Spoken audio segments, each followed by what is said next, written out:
también, nuevo bloque, empezamos en Puntal AM y hablamos siempre de salud y uno de los tópicos en los que nos gusta hacer hincapié y visibilización y ayudar a promover la concientización con los diferentes programas que lleva adelante el gobierno y los ministerios de salud en este caso, con la donación de órganos, ¿no? Y la importancia de la donación de órganos. Y con datos precisos, porque Córdoba, por ejemplo, cerró el año pasado, este 2021, con una mayor cantidad de donantes de órgano respecto al primer año de la pandemia por COVID-19, según lo informó el ente coordinador de ablación e implante de Córdoba, el ECODAIC, dependiente del Ministerio de Salud de la provincia.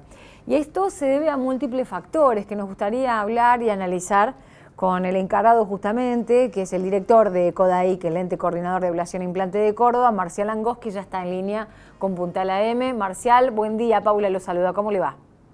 ¿Qué tal? Muy buenos días, Paula, y muchas gracias por contactarnos como siempre. Bueno, ahí queremos hablar de la donación, de la importancia de la donación y de la incidencia que tienen los programas, ¿no? Que van rindiendo frutos en estas cifras, ¿no? Que por suerte arrojan una mejoría. ¿Cuáles son las causas, a grandes rasgos, más allá de los programas de incentivo y de visibilización de lo que significa la donación de órganos en Córdoba? Bueno, tal como vos decías, Córdoba siempre fue una de las provincias más solidarias y con mayor cantidad de donantes y trasplantes realizados. Si uno analiza un poquito la historia, allá por fines de la década de 1980, 1990, Córdoba aportaba al Sistema Nacional de Procuración y Trasplante la tercera parte de los órganos que se trasplantaban. Y de allí en más, digamos, todo el equipo de salud de Córdoba, incluido el de Río Cuarto, porque eso es, después lo vamos a mencionar, es un pilar fundamental dentro de nuestro programa, todo el equipo de salud trabajó en la concientización de lo que es la donación de órganos y tejidos para trasplante.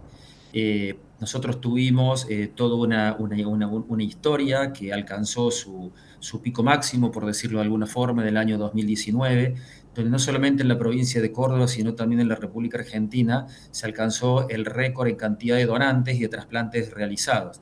Para darte una sola cifra, en la República Argentina se llegó casi a 20 donantes por millón de población, que es un número similar al promedio de la Comunidad Económica Europea. Entonces, eso nos hacía pensar. En Córdoba ese mismo año tuvimos 27,13 donantes por millón de población, o sea, una cifra bastante destacada y que nos igualaba con, con países del primer mundo.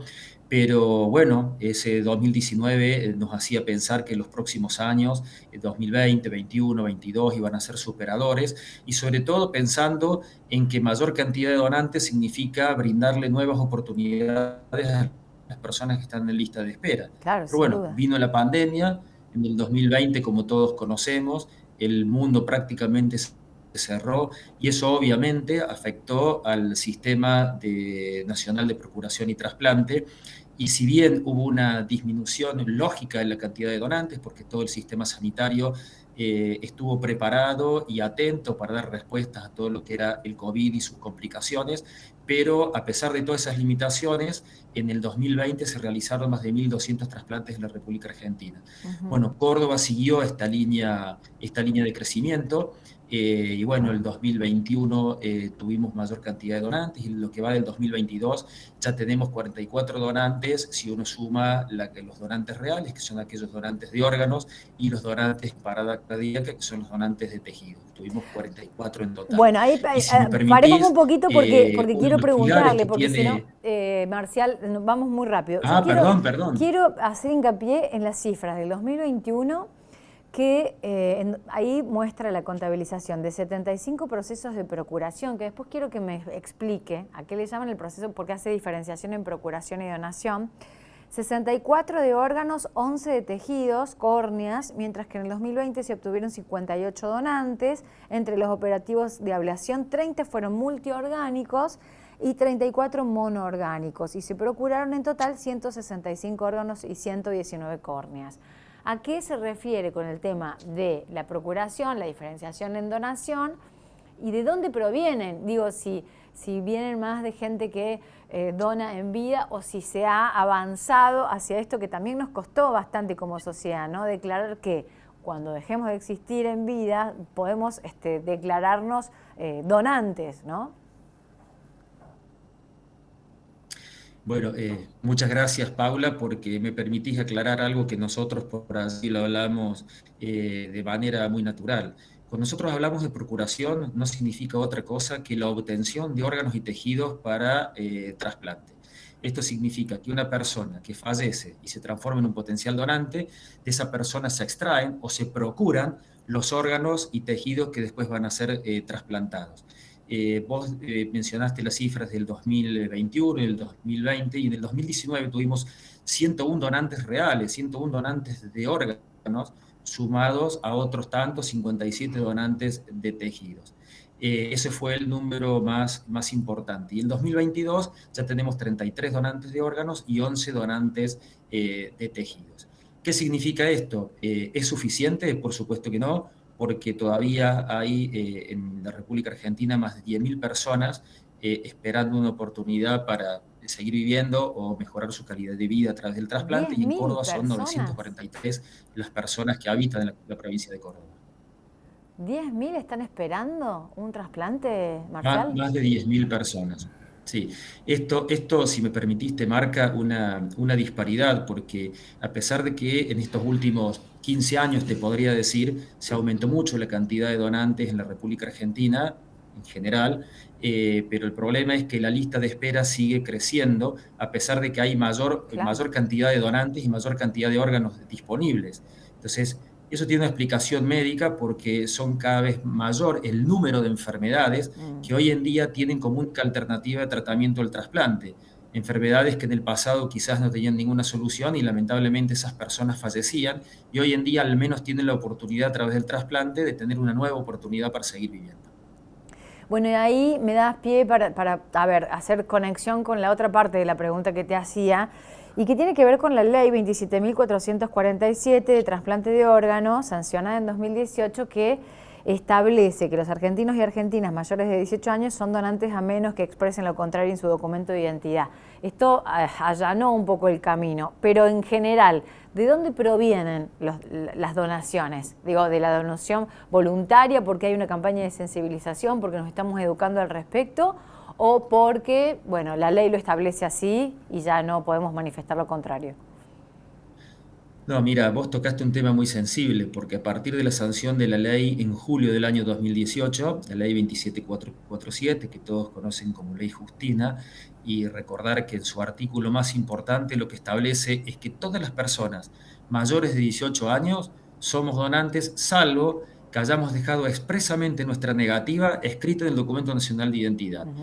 Y si vos te haces una línea histórica y te pones a ver a partir de julio del año 2018, cómo se fueron incrementando mes a mes o prácticamente duplicando la cantidad de donantes en la República Argentina. O sea que la ley fue una herramienta fundamental, sobre todo porque la ley, la nueva ley, provenía de una demanda de la sociedad. No es una ley que salió de los escritorios de Mm. los legisladores, sino que es una ley que surgió porque la sociedad así lo requería.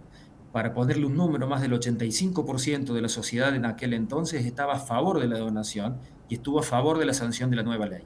Entonces, si vos me preguntas de dónde vienen los donantes fundamentalmente, las personas que fallecen y se transforman en potenciales donantes de órganos o tejidos, están internadas en instituciones sanitarias. Entonces, lo que hizo esta nueva ley es, la sociedad ya se manifestó, somos todos donantes, las personas que no quieren ser donantes lo pueden hacer de manera libre y respetando su derecho a través del Documento Nacional de Identidad, pero lo que hizo esta ley fue trasladar toda la responsabilidad al equipo de salud, precisamente porque las personas donantes se encuentran en instituciones sanitarias. Entonces, ese es el gran desafío que tenemos como sistema de salud, de dar respuesta a todas las personas en lista de espera. Ujú. 30 de mayo, Nacional de la Donación de Órganos, en conmemoración al nacimiento del hijo de la primer paciente que dio a luz después de haber recibido un trasplante en un hospital público. Bueno, se hace un seguimiento de esa persona, ¿no? ¿Se conoce al respecto, más o menos, o no? ¿O quedó ahí como la efeméride y nada más? No, en realidad esa efeméride tiene todo un significado porque, a ver, plantea la cuestión de que una persona en riesgo de vida pudo salvar su vida Mm. gracias al trasplante, al gesto solidario que tuvo una persona para después de su muerte donar sus órganos, y no solamente pudo salvar su vida, sino que después pudo generar vida, y Mm. allí nació el primer bebé de una mujer trasplantada de hígado en un hospital público en la provincia de Buenos Aires. Y eso generó, como te decía, eso tiene un significado sumamente importante. Y sí, el seguimiento está, ese niño, ya no es tan niño, tiene, a ver, de 1997 acá, tiene más de 20 y pico de años. Claro. Entonces, nos tiene que llenar de orgullo que el esfuerzo de la sociedad y del equipo de salud pudo permitirle o brindarle nuevas oportunidades, como decimos, a todas esas personas que están en lista de espera y lo necesitan. Marcial Langos, director del ECODAIC, muchísimas gracias por la nota. No, muchísimas gracias a ustedes y por permitirnos brindar este mensaje y sobre todo por el lugar donde ustedes están, Río Cuarto, si vos me permitís, es una de las localidades donde verdaderamente el Hospital Central de Río Cuarto tiene un equipo muy concientizado y formado que da respuesta a toda esta temática. Tenemos un equipo de médicos, enfermeras, participa todo el hospital y está muy concientizado en esto de detectar la presencia de potenciales donantes, establecer todo el procedimiento hasta la extracción de los órganos y, por supuesto, fundamentalmente, el proceso de comunicación con la familia de la persona fallecida, que eso es quizás el punto más importante de todo el proceso. Así que muchísimas gracias a ustedes. Hasta luego, que tenga buen día. Marcial Langos, entonces director de ECODAIC, en el Día de la Donación de Órganos este 30 de mayo, en conmemoración al nacimiento de la primer mujer trasplantada, ¿no?, que pudo salvar su vida, como decía Marcial recién, y además dar a luz, ¿no? Vamos a marcar pausa y ya seguimos con más Punta a la M.